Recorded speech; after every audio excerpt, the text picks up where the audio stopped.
Hello YouTube viewers, welcome to my channel Science to Technology. In today's show, Camera Tuesday, we're going to talk about GoPro 9. So let's dive right into it. So we are talking about Hero 9 here. Now you have to understand this puppy is priced at $450. So it's not a very cheap equipment, and if you're talking about Indian price, that's supposed to be around 35,000 rupees. Now again, it may vary based on taxes and other things, but that should be the aim of this point. And what you are getting for this kind of money, you are getting a 5K 30 frame per second camera which can take stills at around 20 megapixel. So if you want to sometimes not every place is suitable for video making. Sometimes you just want a good still shot. This puppy can handle that.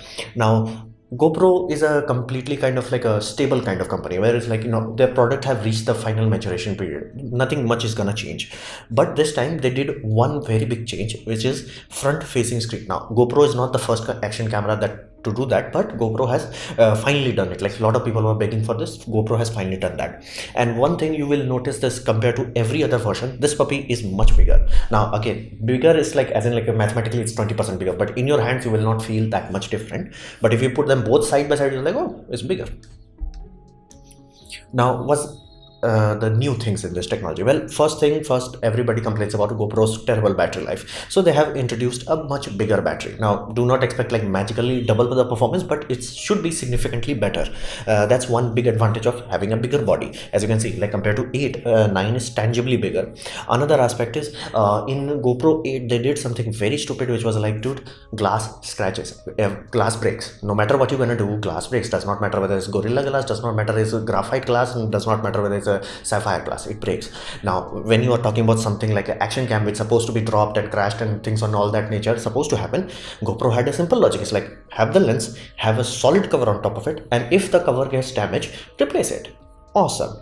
They removed that in GoPro 8. So this time a lot of people complained about it. I am reasonably sure enough sales have been affected by that fact that they brought it back. So this has it. However, because again a company is a company, they changed this. So consequence of this means if you have lenses, ND filters and extra polarizer and all that jazz from a 7 and 6 kind of era, that will not work here. It's kind of unique. So that's like Apple kind of move, but they did it. At least you have this option.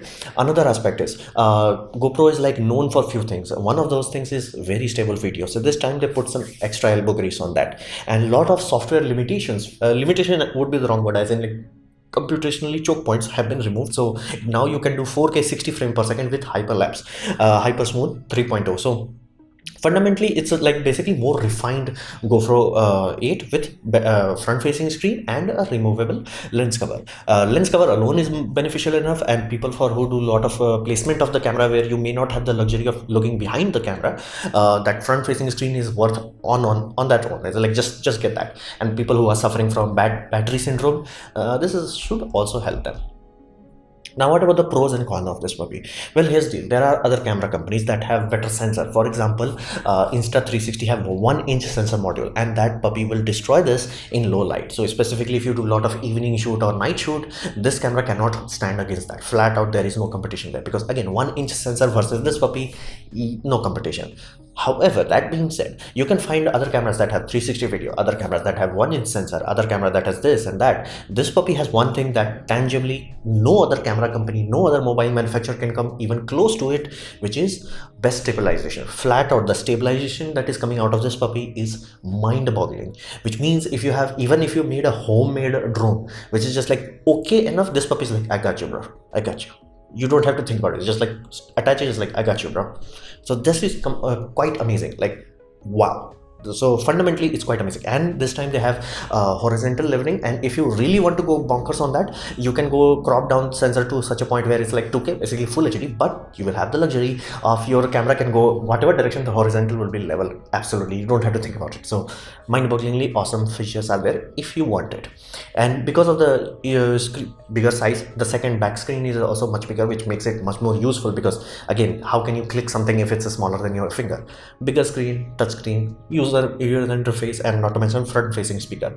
So a lot of things out there. However, I think because of the fact that the world ended in 2020, there has been reported a lot of bug. Like there is a giant bug list that came out on this camera. It's like, dude, how the heck you are still not figured out, like, anti-ghosting, basically anti-flicker system. Anti-flicker system is kind of necessary nowadays, because if you go with the old route of having inset or pal, problem is your frame rates are limited. So you may be limited to 24 frame per second instead of going to 30 frame per second, or you may be like, okay, instead of going to 40 frame per second, you are limited to 200, which people do not like. It's like, to just get basic anti-flicker technology, which even cheap mobile phones have at this point in time. So that's kind of odd. Another aspect is, a lot of people are reporting over sharpness, weird lens flares, very weird things that are like, you should have done, like, thorough testing of that. But again, I'm very flexible on that, simply because world ended in 2020. So be mindful of that. If you are gonna buy this, you may be like, awesome experience, or you may be like, wait a minute, what the hell happened here? So please be aware of that. Wait a few days, because, like, those bugs should be fixed out. But otherwise, you may find your experience to be really bad. Now, what we can expect in the future, because again, this is also a system. GoPro DJI or basically Insta360, all these things are a system. If you buy multiple of basically Insta360, you will have multiple modules that will interface, fit with each other. Here also, you may have multiple batteries, which will allow you to switch between another models, as in, like, another GoPro 9 and all that jazz. So you have to think far ahead. This puppy is slowly becoming into a very niche product, because back in the day when it was cheaper, around $200 and something like that, the idea was you can have 2-3 of these in a workshop, let's say, or in a cooking show or something like that, where you can have in older ones would actually had direct HDMI output, so you could actually do live capture from that, and you would have the luxury of, like, having a multi-camera setup for surprisingly cheap price. If you are doing a lot of workshop build video, like DSLRs, while they have a lot of potential, they are limited by that 30-minute recording limit. Only now that has been slowly starting to be removed, and not to mention, even then, you do not expect those puppy to last for, like, 2-3 hours. This should in principle be able to do that, and you should be able to have like 2-3 of them mounted somewhere out of the window. The price is no longer flexible for that. It's like, dude, you're costing too much money. And another aspect, it even a cheap smartphone is catching up. In early days of smartphone, as in, like, if many of you are old enough, you will know, we used to baby our phones, like even feature phones, we used to baby that puppy like there is no tomorrow. It's like, don't even let one single water droplet come nearby, dropping it. That was like, whoa. But nowadays we don't give a damn, because our phones are slowly becoming more and more robust. The only phones right now you can buy, which is very expensive and fragile, is generally folding phone, which I'm reasonably sure the way the pace of development in 1 or 2 years will be dropping those puppy, who cares. So smartphone is catching. I'm not talking about like S20. You can have like a complete waterproof experience, and Xperia phones, those also have very good waterproof rating. Another like, this is becoming normal. We don't think about it. Like, many of us using our smartphone in rain without thinking about it. It's that good at this point in time. So smartphone is catching. Not there yet, but very close. Very close. Another aspect, it's not affordable anymore. It's not like, let's buy two of them, or like on a vacation or trip and all that, because here's the deal. If you're a videographer, you're not going to touch this puppy, because again, you will not be satisfied with the output. Yeah, you will be satisfied with the, like, I had the camera in that location, but you won't be satisfied with the output.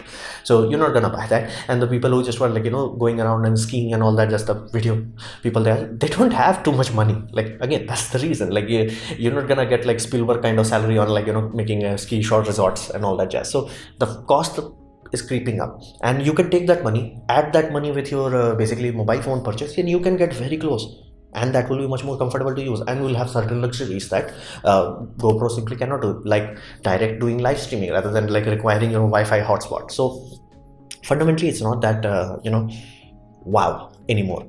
And GoPro as a company is in poor health, which means the company will start to make decisions that are like, what the hell, why the heck you did that? For example, removing detachable lens cover from GoPro 8, so, and not using the old mount which they have already developed. And benefit of that, if they had directly used it, ND filters, polarizers that have been made for 7 would have become useful again, which they did not do that. Now the reason why they are doing that, like that extreme of grab, is simply because their highest value was 3 October 2014. Yes, the highest point, like around $86 per share, was around in 2014. Right now they are at 6-7.